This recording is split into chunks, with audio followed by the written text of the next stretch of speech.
భాగంగా జరుగుతున్నటువంటి మున్సిపల్ ఎన్నికల నేపథ్యంలో యాదగిరిగుట్ట మున్సిపాలిటీలో హోరాహోరీగా సాగుతున్నాయి మున్సిపల్ ఎన్నికల ప్రచారం. ఈ నేపథ్యంలో యాదగిరిగుట్ట మున్సిపాలిటీలో బీజేపీ పార్టీ బలపరిచిన అభ్యర్థిగా 11వ వార్డు నుండి నామినేషన్ దాఖలు చేశారు రచ్చా శ్రీనివాస్ గారు. వారు ప్రజల్లోకి వెళ్లి ప్రచారాన్ని నిర్వహిస్తున్నప్పుడు ప్రజల నుండి ఎలాంటి స్పందన వస్తుందనే విషయాన్ని అడిగి తెలుసుకున్నాం. సార్ నమస్కారం. సార్ నమస్కారం.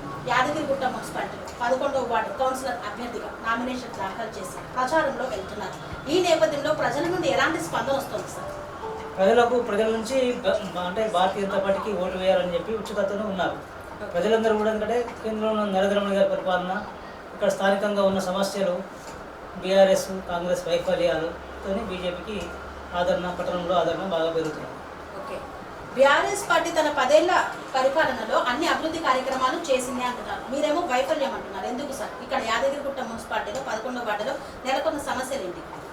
ఇక్కడ అంటే యాదగిరిగుట్ట టెంపుల్ డెవలప్ అయింది, కోట్లాది రూపాయల ఆదాయం వస్తుంది, లక్షలాది మంది భక్తులు వస్తున్నారు. కానీ ఇక్కడ ఉన్న జనాలకు ఉపాధి లేదు, ఎక్కడ ఎలాంటి ఉపాధి లేదు. అందులో ఇక్కడ బ్రిడ్జ్ వేయడంతో కూడా పూర్తిగా ఉన్న ఉపాధి కూడా దెబ్బతిన్నది. అది కారణం. స్థానికంగా ఎన్ని సంవత్సరాల నుండి ఉంటున్నారు సార్ మీరు? 50 సంవత్సరాలు దాటుతున్నారు. 50 సంవత్సరాలుగా ఇక్కడే ఉన్నారు. బీజేపీ పార్టీలో మీ ప్రస్థానం ఎప్పుడు ప్రారంభం? 40 సంవత్సరాల నుంచి ఉన్నారు. 40 సంవత్సరాలు అంటే పార్టీ మారకుండా ఒకే పార్టీలో ఉన్నారు. మొదటి నుంచి ఒకటే పార్టీ, ఒకటే సిద్ధాంతం, ఒకటే ఆశయం. ప్రధానంగా మీరు గుర్తించిన సమస్యలు ఏంటి సార్? 11వ వార్డులో మిమ్మల్ని కౌన్సిలర్గా గెలిపిస్తే నేను ప్రజలకు ఈ సమస్య పరిష్కరిస్తాను, మీరు ఇస్తున్న హామీ ఏంటి? ముఖ్యంగా మా ప్రజలకు కావాల్సింది మౌలిక వసతులైన విద్య, వైద్యం మరియు అంటే సీసీ రోడ్లు, డ్రైనేజీ, ప్లస్ స్ట్రీట్ లైట్సు, కార్నర్స్లో సీసీ కెమెరాలు ఇలాంటివి. ఇంకోటి వైద్యం కూడా, మెయిన్ వైద్యం లేకపోవడం కూడా చాలా కారణం. కేంద్ర ప్రభుత్వం నుండి ఎలాంటి పథకాలు వర్తిస్తున్నాయి సార్? కేంద్రం నుంచి అనేక పథకాలు స్థానికంగా వస్తున్నప్పటికీ వీటిని నామమాత్రంగా ఖర్చు పెట్టుకుంటూ వాళ్ళు తినడానికే సరిపోతుంది. ఇది మేము ఉంటే భారతీయ జనతా పార్టీ అభ్యర్థులు ఉండడం వలన దాని యొక్క ఫలితంను ప్రజలకు అందడానికి మేము ఉపయోగపడతాం. అయితే ఈరోజు వచ్చే పథకాలన్నీ కూడా కేంద్రం నుంచి వచ్చేటివి. అయితే ఇక్కడ సన్నబియ్యం అయితేంది, మరియు పెన్షన్స్ అయితేంది, ఇక్కడికి వచ్చే అంటే మున్సిపాలిటీకి వచ్చే నిధులన్నీ కూడా కేంద్రం నుంచి వచ్చే నిధులే. అందులో కనీసం చెత్తబండి, ఇంటికి చెత్తబండి వస్తుందంటే కూడా అది కేంద్రం నుంచి నిధులతోనే వస్తుంది. ఇక్కడ అమృత్ స్కీమ్ కింద కోట్లాది రూపాయలు వచ్చినాయి. అవిటిని కూడా ఏదో నామాత్రపు తవ్వకాలు జరిపి ఏదో పైపులు వేసి నామాత్రం చర్యలు చేస్తూ తప్ప పర్మనెంట్ సొల్యూషన్ చేస్తలేరు. ఇంకోటి గ్రామ పంచాయతీ ఉన్నప్పుడు ఏదైతే సౌకర్యాలు ఉన్నాయో అంతకంటే మున్సిపాలిటీ అయినాక అధ్వానంగా తయారైంది ఇక్కడ పరిస్థితి. అంటే డ్రైనేజీ వ్యవస్థ అస్తవ్యస్తంగా ఉందంటారు. డ్రైనేజీ వ్యవస్థ మున్సిపాలిటీ తగ్గట్టు లేదు. ఎప్పుడో 50 సంవత్సరాల కింద, 40 సంవత్సరాల కింద ఉన్నట్టే ఉన్నది. అంటే ప్రజలు మీకు ప్రధానంగా ఏ సమస్య గురించి చెప్తున్నారు సార్ మీరు వెళ్ళిన? ప్రజలకు కావాల్సిందంటే ఉపాధి. ఇక్కడ ఉపాధి పూర్తిగా కోల్పోయినారు. ప్రజలకు ఏంటంటే కనీసం ఒక ఆడవాళ్ళకు 500, 1000 రూపాయలు రోజుకు ఒక కూలి అట్లా ఇలా. ఇక్కడ ఏంటంటే ఎలాంటి సోర్సెస్ లేదు, ఒక ఫ్యాక్టరీ లేదు, ఒక అంటే బతకడానికి చాలామంది దయనీయ స్థితిలో ఉన్నారు చెప్పాలంటే. దీనికి ఏంటంటే కేంద్రం నుంచి వచ్చే నిధులు, విశ్వకర్మ యోజన ఉంది కేంద్రం నుంచి వచ్చే. ఆ విశ్వకర్మ యోజనలో అనేక స్కీమ్స్ ఉన్నాయి. వాటిని ప్రజలకు అందించడానికి మేము ముందుంటాం. తెలంగాణ రాష్ట్ర వ్యాప్తంగా ఉన్నటువంటి భక్తులందరూ యాదగిరిగుట్టకు వచ్చి ఇక్కడ నరసింహస్వామిని దర్శించుకుంటారు. ఈ నేపథ్యంలో ఇక్కడ ఉపాధి లేకపోవడం ఏంటి సార్? ఇక్కడ వస్తున్నారు కానీ ఉపాధి అంటే వచ్చి అంటే అదే ఎంత డెవలప్ అయింది.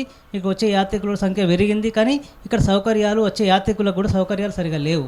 ఏంటంటే ఇక్కడ కిందనే ఇప్పుడు బస్టాండ్కి ఎదురుగా ఒక 1000 గదులు కడితే ఇక్కడ అందరికి కూడా ఉపాధి లభిస్తుంది. ఇక్కడ 1000 సత్రాలు కడితే అసలు పట్టణంలో ఉన్న అందరికి కూడా జనాలకు కొంచెం ఉపాధి పెరుగుతుంది. అది చేయకుండా అంటే దర్శనానికి వస్తున్నారు, స్వామివారు మొక్కుతున్నారు, వెళ్తున్నారు. కానీ గతంలో ఇక్కడ గుట్ట పైన ఒక 3 నిద్రలు చేసేది వచ్చే భక్తులు. అది సాంప్రదాయబద్ధంగా ఉండే వాళ్ళు ఒక కోరికలు తీర్చడానికి కూడా అందరూ కూడా ఒక 3 రోజులు నిద్ర చేసేది. ఆ నిద్ర చేయడానికి తగిన వసతులు గుట్టపైన, కొండపైన లేవు. దాంతో కూడా ప్రజలు కూడా ఎక్కువ వచ్చే భక్తులు కూడా అసలు అది చేయలేకపోతున్నారు. కాంగ్రెస్ ప్రభుత్వం అధికారంలోకి వచ్చిన తర్వాత 6 గ్యారంటీలతో ప్రజల్లోకి వెళ్తూ ప్రజాప్రభుత్వంగా నిలుస్తుంది. కానీ దీనిపైన మీ స్పందన ఏంటి? ఇప్పుడు 6 గ్యారంటీలు లేదు, 60 హామీలు లేదు, అన్ని 420 హామీలు. 420 హామీలు తప్ప ఎలాంటి ప్రజలకు లేదు.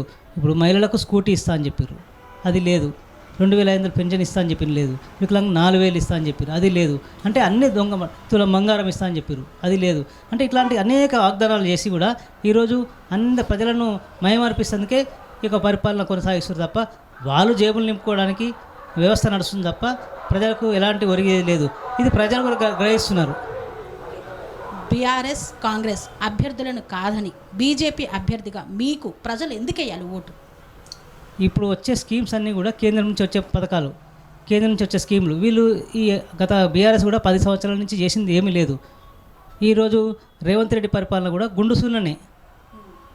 వీళ్ళకేంటంటే గాడిద గుడ్డు వ్యవహారంగా కనిపిస్తుంది తప్ప వాళ్ళు ఏదైతే ఎలక్షన్లో ప్రచారం చేసుకున్నారో గాడిద గుడ్డు అని అదే వాళ్ళకు మిగులుతుంది రాజు ఈరోజు.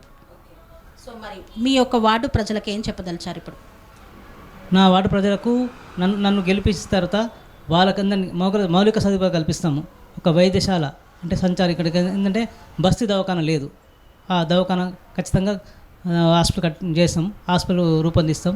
ప్లస్ నిరంతరం కూడా ఆ వార్డులో నా ఆఫీస్ పెట్టుకొని కూడా వాళ్ళ ప్రజల మధ్యలోనే ఉండి వాళ్ళకి సంబంధించిన ఈ వార్డు ప్రజలకు నిత్యం సేవలో అందువారిస్తా. నేను ఒక కౌన్సిలర్గా ఎన్నిపోయినప్పటికీ వాళ్ళకు ఒక ప్రధాన సేవకునిగా అక్కడ వార్డులో సర్వీస్ చేస్తాను. నేను భారతీయ జనతా పార్టీ అభ్యర్థిగా 11వ వార్డు అభ్యర్థిగా పోటీ చేస్తున్నాను. నా పేరు రచ్చా శ్రీనివాస్.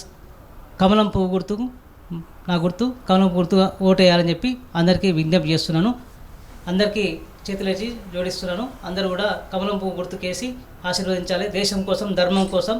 జై శ్రీరామ్, జై జై శ్రీరామ్, జై జై శ్రీరామ్. రామ్ లక్ష్మణ్ జానకి, జై బోలో హనుమాన్ కి, రామ్ లక్ష్మణ్ జానకి, జై బోలో హనుమాన్ కి, జై శ్రీరామ్, జై జై శ్రీరామ్. యాదగిరిగుట్ట మున్సిపాలిటీలో 11వ వార్డు బీజేపీ పార్టీ బలపరిచిన కౌన్సిలర్ అభ్యర్థిగా ప్రజల్లోకి దూసుకు వెళ్తున్నటువంటి రచ్చా శ్రీనివాస్ గారు కేంద్ర ప్రభుత్వం నుండి ఏదైతే సంక్షేమ పథకాలు వస్తున్నాయో ఆ పథకాలను ప్రజల్లోకి చేర్చి తన వార్డును అభివృద్ధి పదంలో ముందుకు తీసుకువెళ్తానని, మౌలిక సదుపాయాలు కల్పిస్తానని, ప్రధానంగా నెలకొన్నటువంటి వైద్య సమస్యను పరిష్కరించే దిశగా అడుగులు వేస్తానని హామీ ఇస్తున్నారు. ఈ నేపథ్యంలో 11వ వార్డు ప్రజల ఆశీర్వాదంతో ఆయన కౌన్సిలర్గా గెలుపొందాలని మనసారా ఆకాంక్షిస్తూ మిట్యార్9 టీవీ.